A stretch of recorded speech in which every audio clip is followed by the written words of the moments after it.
Hoy tenemos muchos ingenieros sociales que hacen todo lo posible por salvar a este mundo.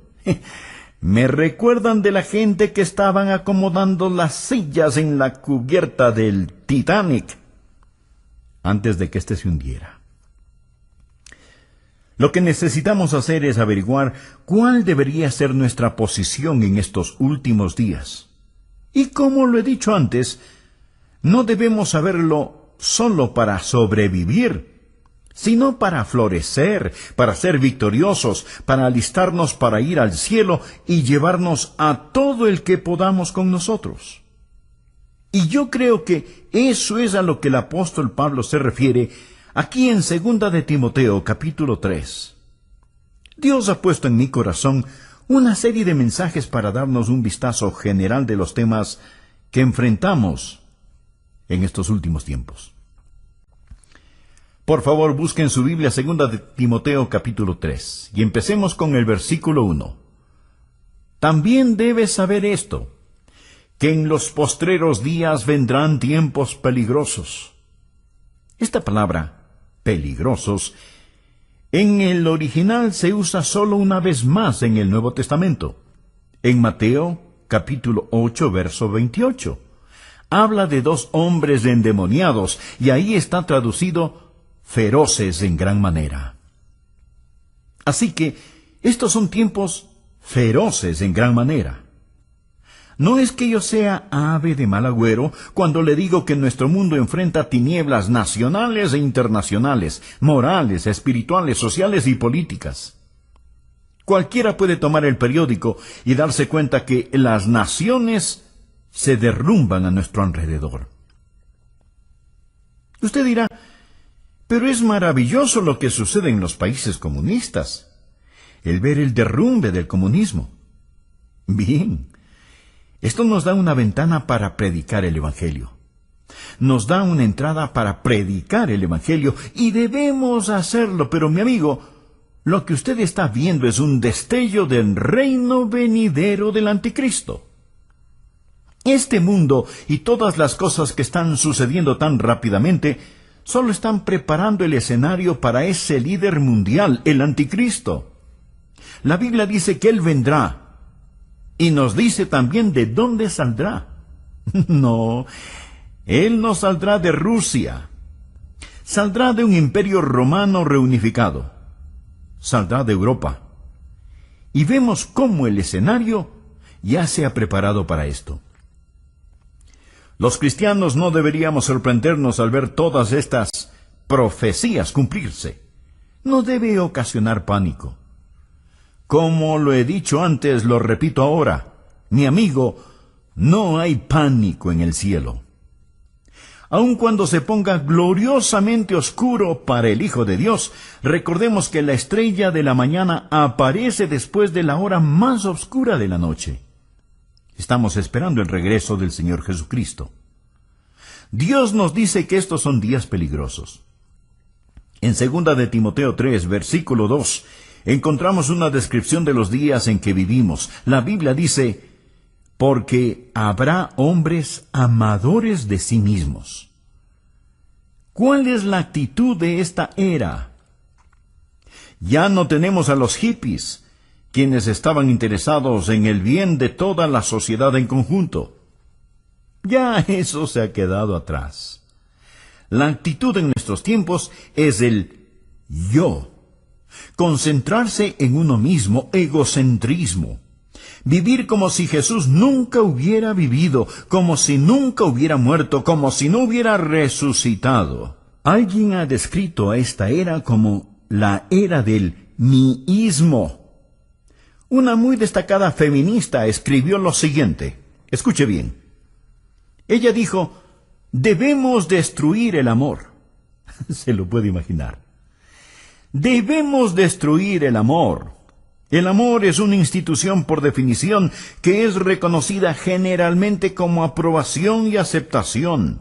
El amor fomenta vulnerabilidad, dependencia, posesión, susceptibilidad al dolor e impide el desarrollo total de la potencialidad humana de la mujer, al dirigir todas sus energías hacia afuera en el interés de otros. ¿Puede imaginarse a alguien diciendo esto? ¿Que debemos destruir el amor? Lo que está diciendo es, lo que necesitas es dejar de dirigir tus energías hacia afuera.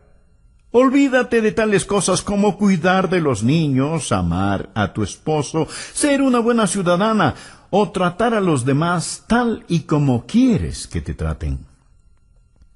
La Biblia dice que en los postreros días vendrán tiempos peligrosos. Y Jesús dijo, por haberse multiplicado la maldad, el amor de muchos se enfriará. Mire el versículo 2. No solo serán amadores de sí mismos, sino que también serán avaros. Mire a su alrededor. ¿Cuál es la motivación de la gente de hoy? Es vivir para acumular todo lo que puedan y no lo que puedan dar. La Biblia enseña que debemos adorar a Dios, amar a la gente y usar las cosas. Pero lo que nosotros hacemos es ignorar a Dios, amar las cosas y usar a la gente. Sigue diciendo que serán avaros, vanagloriosos. Continuamente presumimos de nuestra grandeza humana, de nuestros logros humanos, y como egomaniáticos, vamos directo hacia el infierno pensando que somos demasiado buenos para ser condenados. Nuestra civilización se está desbaratando, anda arrastrando los pies. Y continúa diciendo la palabra, blasfemos. Puede ver eso en el verso 2. Permítame decirle algo. Me da vergüenza a veces ser estadounidense al encender la televisión. Me pregunto qué pensarán aquellos que nos visitan. El diablo lleva la blasfemia y la pornografía a las salas de los estadounidenses. Parece como si una alcantarilla estuviera abierta. La gente blasfema contra el nombre de Dios. George Will, un comentarista conservador que de vez en cuando me gusta escuchar, dijo lo siguiente.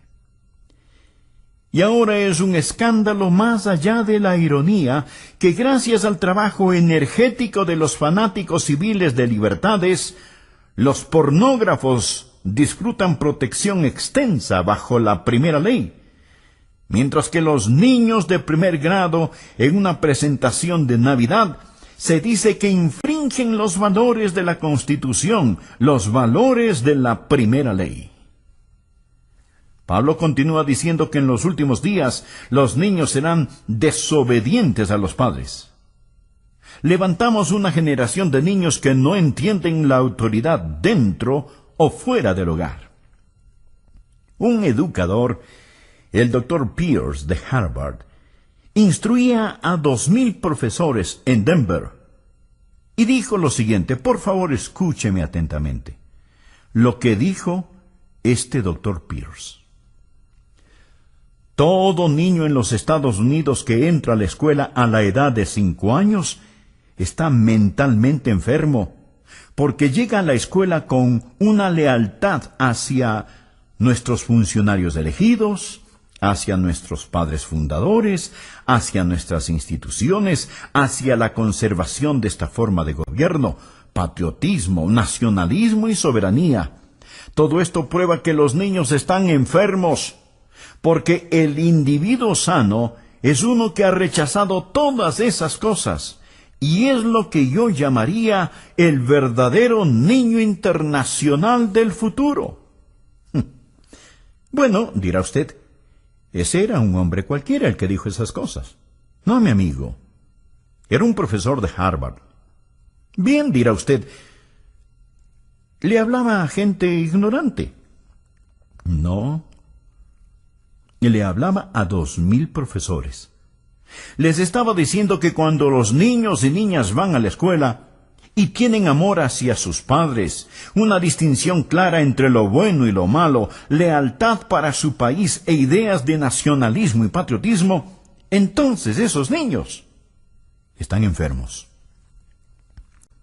El doctor John Phillips, un teólogo y gran estudioso de la palabra de Dios, dijo: incluso los padres cuidadosos están encontrando cada vez más difícil sobrevivir las mareas ascendentes de promiscuidad toleradas por la sociedad con los valores seculares enseñados en las escuelas públicas.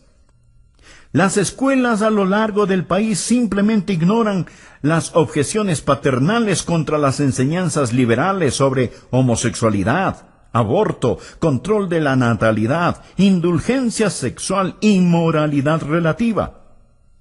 Y por supuesto, la enseñanza de la Biblia es prohibida en nuestras aulas. Podemos asignar la lectura y discusión de cualquier libro asqueroso que salga de la imprenta. Podemos estudiar Carlos Marx y George Bernard Shaw. Podemos invitar a brujas, homosexuales y anarquistas a nuestras aulas para que presenten sus ideas. Pero no podemos enseñar la Biblia, ni tener oraciones simbólicas, ni leer las Escrituras en nuestras escuelas. Y luego el doctor Phillips hace esta pregunta: ¿no es acaso razonable entonces que 1/4 de todos los quinceañeros estadounidenses y 1/10 parte de todos los adolescentes de 13 años hayan experimentado ya con el sexo? Piénselo.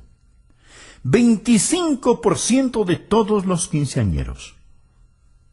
Mi amigo, cuando yo estaba en la escuela, recuerdo que había algunos niños que hacían ciertas cosas, y todos sabíamos quiénes eran esos niños. Y hablábamos de ello.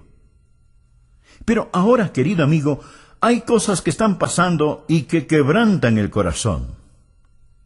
Bien, mire el versículo 3. Sin afecto natural.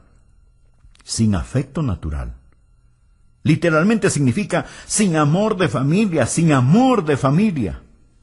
Una mañana escuché en la radio sobre un asesinato planeado entre un hijo y sus padres. Iban a asesinar a la esposa del hijo, o sea, a su nuera, para recibir el dinero del seguro. Pero parece que se dieron cuenta que su seguro ya había expirado. Entonces, escuche bien, entonces los padres, en lugar de matar a la nuera, asesinaron a su propio hijo, sin afecto natural. Una feminista dijo: ya que el matrimonio constituye esclavitud para las mujeres, es claro que el movimiento femenino debe concentrarse en atacar esta institución. La libertad para las mujeres no puede ser sin la abolición del matrimonio. Oh, yo sé que hay feministas que creen en el matrimonio y no están de acuerdo con esta mujer. Mas este es el tipo de pensar que está saliendo a flote en la sociedad en la que vivimos. Hay muchos que piensan, y entre ellos mujeres, que el tener una familia, criar niños, es una carga. Y es una imposición. Para colmo de males tenemos el movimiento homosexual. Cuando la Biblia dice sin afecto natural, habla de no tener el amor de familia que Dios espera que la gente tenga. Una mujer hacia un hombre hacia una mujer, hasta que la muerte los separe. Luego dice implacables. Estos son tiempos peligrosos en los que vivimos, cuando los hombres romperán sus promesas. Es decir, la palabra de un hombre no significa nada, ya sea un contrato de negocios, un contrato matrimonial o un tratado entre naciones. Que Dios tenga misericordia sobre una nación que ha desechado el matrimonio. Hoy está aumentando lo que llamamos divorcio sin culpa. Mi amigo, eso es una burla. Es una tragedia nacional. El 40% de los matrimonios de hoy terminan en divorcio. Y muchos conviven sin el beneficio del matrimonio, rompen sus promesas. No solo eso, sino también calumniadores, intemperantes. Quiere decir sin autocontrol, crueles, aborrecedores de lo bueno. Nuestras cárceles están llenas de matones. No tenemos espacio suficiente para encerrar a los criminales. Cuando construíamos el templo de nuestra iglesia, uno de los alcaldes dijo: «Qué bueno que una iglesia tan grande como esta se esté construyendo. Es mejor que se construyan iglesias, porque ya no podemos construir cárceles lo suficientemente grandes, ni lo suficientemente rápido para proteger a los buenos de los malos». La Biblia nos enseña que ahora hay una forma de crueldad y violencia que es incontrolable. Leí que existen por lo menos 140 grupos terroristas que aún funcionan en nuestros días. Ahora estos grupos ya no son como los de antes, pues. Ahora ellos están armados con los equipos más sofisticados. No pasará mucho tiempo antes de que su vida y mi vida estén en más grave peligro debido al terrorismo internacional. Y deseo decir que mientras estoy en el tema de la crueldad y el terror, que ya practicamos el terrorismo en el país. Millares, millones están siendo ejecutados. Hablo del terror del aborto. Creo que el día más trágico en la historia de los Estados Unidos fue en 1973, cuando los bebitos antes de nacer fueron dado el estatus de no personas, no ser personas. Lo que hemos hecho es clasificar al bebé sin nacer como un objeto, una materia, no como una persona, tal y como Hitler clasificó a los judíos.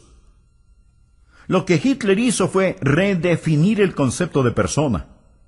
Hemos reclasificado a los bebés como no personas.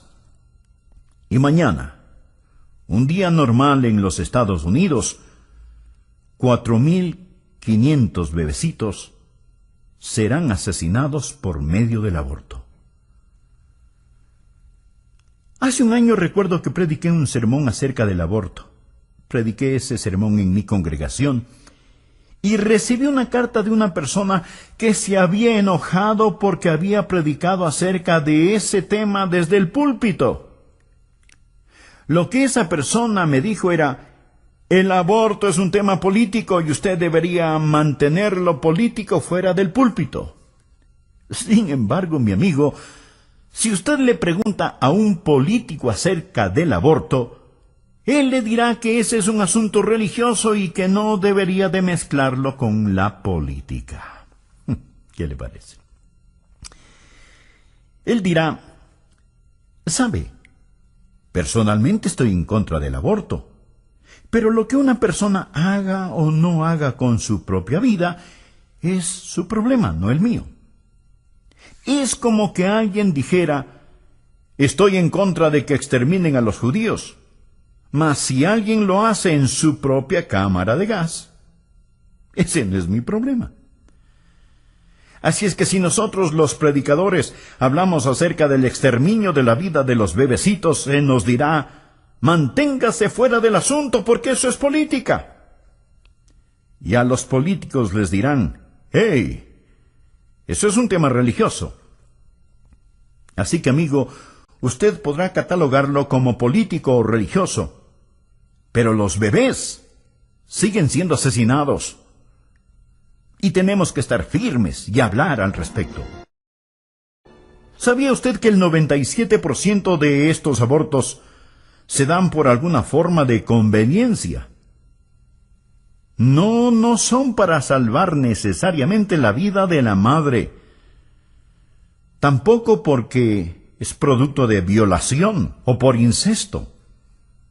Simplemente por conveniencia. El aborto se está constituyendo como uno de los métodos más usados para control natal. Sigamos leyendo lo que nos dice Pablo. Somos gente que aborrece aquello que es bueno. El héroe de hoy no es el hombre de Dios, no es el misionero, no es el predicador, no es el ganador de almas, no es la mamá que escoge quedarse en su hogar y cuidar de sus niños. Estos no son los héroes de la juventud de hoy. Ellos desprecian a los que hacen lo bueno. Note el versículo 4. Él dice que estas personas son traidores, impetuosos, infatuados, amadores de los deleites más que de Dios. Mi amigo, la Biblia no está en contra del placer o deleite, el verdadero deleite. No tenemos que escoger entre servir a Dios o al placer. En el Salmo 16, versículo 11, leemos: «Me mostrarás la senda de la vida, en tu presencia», o sea, en la presencia de Dios. En tu presencia hay plenitud de gozo, delicias o placeres, a tu diestra para siempre. Amigo, el camino a Jesús es el placer genuino. Pero el problema viene cuando tenemos una sociedad que ama más los placeres que a Dios. No sé cuántos me están escuchando en este momento por medio de este programa en sus casas, pero podrían ser más. Sin embargo, muchos prefieren escuchar programas seculares y mundanos antes que oír la palabra de Dios. Somos amantes de los placeres, más que amantes de Dios. Mire a su alrededor. Los hoteles, los teatros, los estadios, los clubes nocturnos están repletos. Es lo que podríamos llamar una explosión de placer. El domingo ha llegado a ser el día de hacer casi cualquier cosa, excepto adorar a Dios. Ya no llamamos el domingo el día del Señor, sino simplemente decimos que es el fin de semana. Amadores de los deleites, más que de Dios. Continuamos en el versículo 5. Que tendrán apariencia de piedad, pero negarán la eficacia de ella. A estos evita. Amigo, no hay escasez de religión, pero la mayoría de la gente no necesita religión. Necesitan abandonar la religión y entregarse a Jesucristo. ¿Qué dice la palabra? Que tendrán apariencia de piedad, pero negarán la eficacia de ella. Es una forma de religión sin poder y sin realidad. La participación religiosa está en todo su apogeo, pero también el índice del crimen. Así que algo anda desesperadamente mal. Hablamos de la religión sin la realidad. Leamos por favor el versículo 6. Porque de estos son los que se meten en las casas y llevan cautivas a las mujercillas cargadas de pecados, arrastradas por diversas concupiscencias. Lo que está diciendo es esto: que la religión falsa estará a la orden del día. La palabra mujercillas significa mujeres débiles, de carácter débil, criaturas impulsivas, susceptibles a las insinuaciones. Estoy convencido que se refiere a las mujeres liberadas, quienes han rechazado la autoridad de la palabra de Dios y de sus esposos, viviendo por el impulso. Y luego continúa diciendo: mujercillas cargadas de pecados, arrastradas por diversas concupiscencias. Las palabras cargadas con pecados no significan que sean degeneradas y pecadoras. No es eso lo que quiere decir. Ahora, podría ser cierto, pero no es eso lo que significa. Lo que verdaderamente significa es que llevan el gran peso del pecado. Todo hombre, mujer, joven y niño en este mundo lleva el peso del pecado. Eso es lo que les da trabajo a los psiquiatras. Por eso es que se venden tantos sedantes y se consume tanto alcohol, porque la gente trata de olvidar. No saben qué anda mal, puesto que existe este peso opresivo. Están cargados de pecados. Y sigue ahora describiéndoles aquí. Observe y verá que son una presa fácil para el diablo. Mujercillas cargadas de pecados, arrastradas por diversas concupiscencias. ¿Qué significa esto? ¿Significa que desean sexualmente a los hombres? No. Significa literalmente diversas lujurias, toda clase de pasiones, deseos no satisfechos. Lo que tenemos aquí son personas crédulas, culpables y codiciosas. Crédulas, débiles, listas a creer cualquier cosa. Ven una revista en el supermercado donde la artista Shirley MacLaine habla de la nueva era. La toman y la leen. ¿Por qué? Porque buscan algo que les quite esa culpabilidad que sienten. Además están vacías y llenas de deseos no satisfechos. Esto es lo que se encuentra en el corazón y mente de muchos hoy en día. Ahora, además de eso, encontramos en los versículos 7 y 8 una explosión de conocimiento. Estas siempre están aprendiendo y nunca pueden llegar al conocimiento de la verdad. Los hechos pueden duplicarse y triplicarse. El conocimiento aumentará, pero no la verdad. Si es nuevo, no es verdad. Mi amigo, debemos seguir luchando vigorosamente por la fe encomendada una vez por todas a los santos. Esta es una generación en busca de alguna cosa nueva. Por favor, ve el versículo 8. Y de la manera que Janes y Jambres resistieron a Moisés, así también estos resisten a la verdad, hombres corruptos de entendimiento, réprobos en cuanto a la fe. ¿Quiénes eran Janes y Jambres? Fueron los magos que se opusieron a Moisés al imitar y remedar sus milagros. En los últimos días, Satanás va a venir. En estos últimos tiempos, usted va a presenciar más milagros de los que jamás haya visto. La mayoría de ellos no serán hechos por Dios, sino por medio del poder de las tinieblas, el poder de Satanás. La Biblia dice que vendrá una explosión de milagros del ocultismo. Del mismo modo como Janes y Jambres se opusieron a Moisés y llevaron a cabo sus milagros. Muchos van a ser engañados por estos milagros. Estos, mi amigo, son tiempos peligrosos. Gracias a Dios no tenemos que enfrentarlos sin esperanza.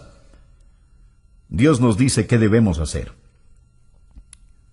Lo primero que debemos hacer es apartarnos nosotros mismos de estas cosas. Mire por favor el versículo 5. Que tendrán apariencia de piedad, pero negarán la eficacia de ella. A estos evita. La gente necesita salirse de las iglesias liberales, de iglesias que no enseñan el Evangelio de Jesucristo. Necesita salir de este tipo de lugares. Tal vez usted dirá, pastor, ¿que acaso su iglesia es la única buena y verdadera iglesia? No. Dios sabe que no somos lo que deberíamos ser. Hay muchas iglesias bíblicas maravillosas que honran a Cristo, pero también hay muchas que no. Y hay personas que asisten a ellas y dicen, bueno, es que mi abuelita está enterrada en el cementerio que queda en el patio trasero de la iglesia. Mi amigo, si la abuelita pudiera, se levantaría y saldría de ese lugar. Le garantizo que eso es lo que haría. Y amigo, es lo que usted debería hacer también. Sature con su ausencia esos lugares que no enseñan el Evangelio de nuestro Señor Jesucristo. Escuche, estimado amigo. Nosotros debemos testificar a la gente de este mundo, pero no juntarnos con ellos. Segunda de Tesalonicenses 3:14 dice, si alguno no obedece a lo que decimos por medio de esta carta, a ese señaladlo y no os juntéis con él, para que se avergüence. Y Romanos capítulo 16, versículo 17 dice: Mas os ruego, hermanos, que os fijéis en los que causan divisiones y tropiezos en contra de la doctrina que vosotros habéis aprendido, y que os apartéis de ellos. Y en 1 Corintios 5:11, Más bien os escribí que no os juntéis con ninguno que llamándose hermano fuere fornicario, o avaro, o idólatra, o maldiciente, o borracho, o ladrón. Con el tal ni aun comáis. Y 1 Timoteo 6:5, que tendrán apariencia de piedad, pero negarán la eficacia de ella. A estos evita. La Biblia no dice que tenemos que poner nuestros brazos alrededor de la gente y decirles que sus ideas son tan buenas como las nuestras. Segunda de Juan 10 dice: Si alguno viene a vosotros y no trae esta doctrina, no lo recibáis en casa, ni le digáis: bienvenido. La Biblia dice que en estos últimos tiempos debemos evitar a la gente que hemos descrito y necesitamos salirnos de las iglesias liberales. Pero no solo es un llamado a salir, sino que también es un llamado a entrar a una iglesia bíblica. Padres de familia, ustedes necesitan asegurarse que sus hijos vayan a la escuela bíblica dominical, que se involucren en los diferentes programas. Jóvenes necesitan asegurarse que están dando un buen ejemplo al asistir continuamente a la iglesia y obedecer la palabra de Dios.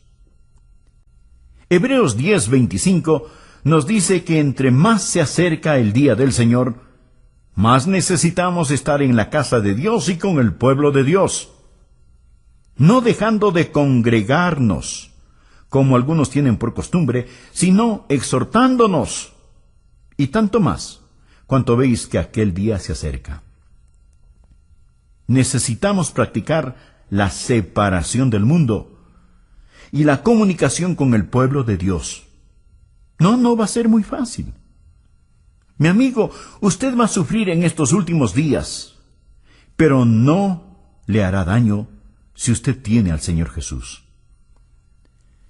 Mire los versículos del 10 al 12.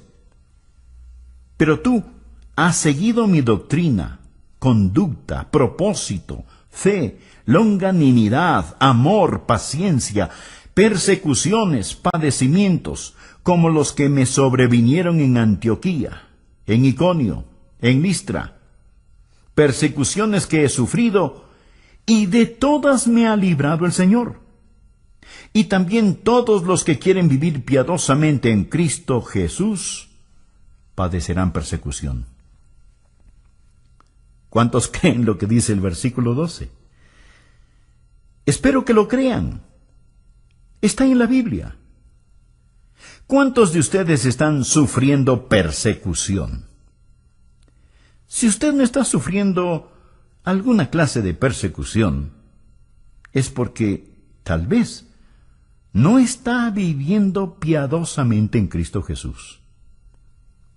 Algunos piensan, bueno, si vivimos piadosamente escaparemos la persecución. No escapará. Mi amigo, Jesús no escapó la persecución. Pablo no se libró de la persecución. Usted tampoco se librará. Usted es una persona nacida 2 veces en un mundo de gente nacida solo una vez, y estará yendo contra corriente todo el tiempo. Este mundo no le va a honrar si usted verdaderamente vive para el Señor Jesús. Le romperán la nuca si es que pueden hacerlo. Vean lo que dice el versículo 13. Mas los hombres malos y los engañadores irán de mal en peor, engañando y siendo engañados. Usted me preguntará, Pastor Rogers, ¿se está poniendo mejor o peor este mundo? Y la respuesta es sí. Los malvados y los engañadores irán de mal en peor, engañando y siendo engañados. Pero el pueblo de Dios, al acercarse a la segunda venida de Jesús, creo que estará brillando más y más. Veo que a pesar de toda la letanía de problemas, hoy más que antes, conozco a más gente que conoce y ama al Señor Jesús, que cree en la Biblia y tienen doctrina sana y firme. La otra noche fui a escuchar un debate entre Philip Shafley y Sarah Weddington, la abogada que hizo legal el matar a bebecitos pequeños. Mientras escuchaba el debate, mi corazón se entristeció cuando vi cómo unos jóvenes celebraban y aplaudían la idea de que bebés antes de nacer pudieran ser aniquilados. Mas déjeme decirle también que me sentí animado cuando vi a otro grupo de jóvenes con rostros brillantes y de aspecto inteligente, muchos de ellos miembros de nuestra iglesia, que estaban allí en el nombre de Cristo y defendían aquello que es verdad. Amigo, es mejor que usted sepa dónde está parado y qué es lo que cree, porque va a ponerse de mal en peor. El diablo hará su trabajo al engañar. Existe todo tipo de charlatanes y esto va a empeorar. ¿Qué debe hacer usted? ¿Qué debe hacer la gente joven, adulta, los ancianos en estos días? Mire el versículo 14. Pero persiste tú en lo que has aprendido y te persuadiste, sabiendo de quién has aprendido, y que desde la niñez has sabido las sagradas Escrituras, las cuales te pueden hacer sabio para la salvación por la fe que es en Cristo Jesús. Recuerde lo que usted ha aprendido. No dude en la oscuridad lo que Dios le ha mostrado a usted en la luz. Recuerde la palabra de Dios y de quién la aprendió. Yo no llegué aquí ayer. He estado aquí muchos años predicando la Biblia. Recuerde lo que ha aprendido y recuerde de quién lo aprendió. ¿Sabía que la Biblia habla de espíritus seductores y doctrinas de demonios?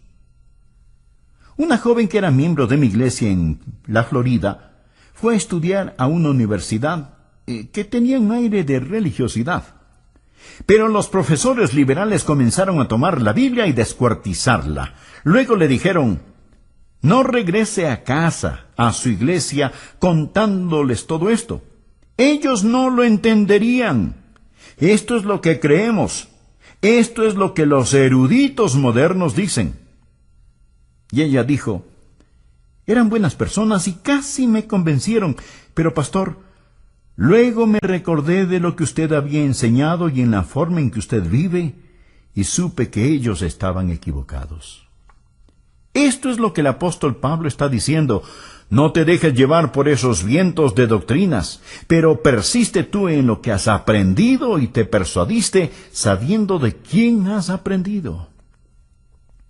Amigo, Dios nos ha dado su palabra, y todo lo que yo le hable va a venir a través de la palabra.